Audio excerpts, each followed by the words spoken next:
এই দেখো বন্ধুরা, নিয়েছি ভাত, নিয়েছি পটল ভাজা 4 পিস, নিয়েছি 3 পিস কুমড়ো ভাজা, নিয়েছি উচ্ছে ভাজা, আর তার সাথে আরেকটা জিনিস নিয়েছি, এই দেখো আমার মায়ের গাছের, আর নিয়েছি এই যে সবজির ডাল। আজকে এই দিয়েই খাওয়া হবে। আজকে একটু নুন নিয়েছি, আমি না কাঁচা নুন এখন আর খেতে পারি না জানো। নুন নিয়েছি কেন জানো? উচ্ছে ভাজা খাওয়ার জন্য। একটু গাওয়া ঘি নিলে একটু ভালো হতো। এটোতে হাত দিয়ে দিলাম, আর হবে না। একটু গাওয়া ঘি নিলে কি ভালো হতো গো। দেখি পাই নাকি। নতুন ঘিটা এনেছি কিন্তু ওটা এখনো খুলিনি। হয় বাবা, খুলতে গেলে হাত ধুতে হবে। ও যে আপটা পড়েছে তাই দিয়েই খাবো। একটু তো গন্ধ তো হবে।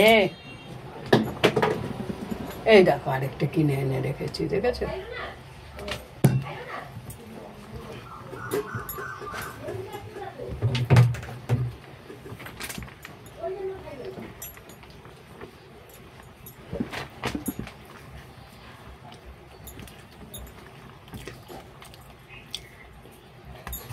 উচ্ছে ভাজার সঙ্গে ঘি হবে, ও তার কোনো তুলনা নেই।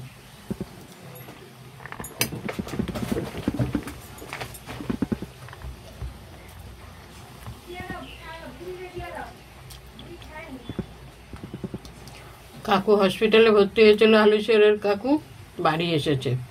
ফোন করে আবার জানালো আমাকে, জানো কতটা ভালোবাসে দেখো।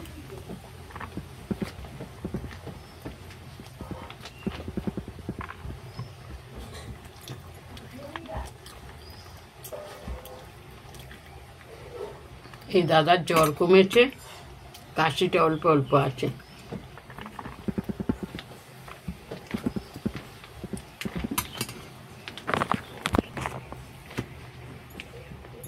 দারুণ খেয়েছি উচ্ছে ভাজা দিয়ে।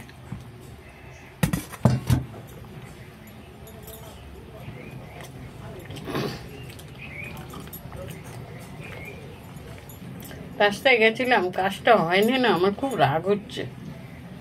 এমনি সময় পাই না, ঘরে বাইরে করতে করতে, তার মধ্যে 14 দিন একটা কাজে গেলে ভালো লাগে বলো?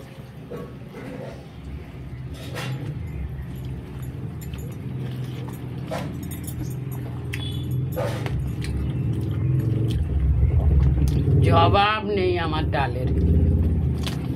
ও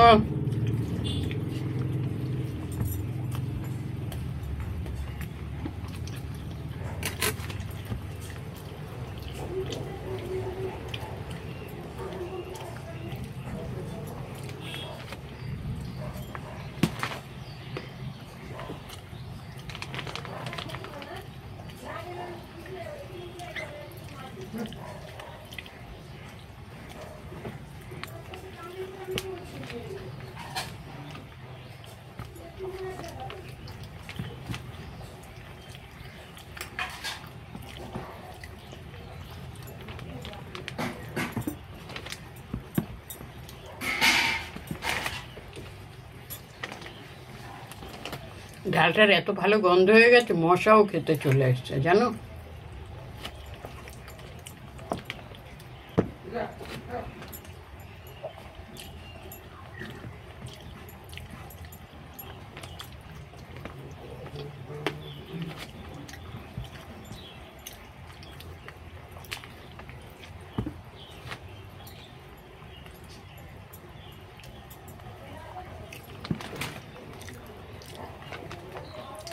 সকালে আজকে কপালে টিফিন জোটেনি জানো, ওই যে দুধ জাল দিয়ে ওই যে রেখে দিয়েছি।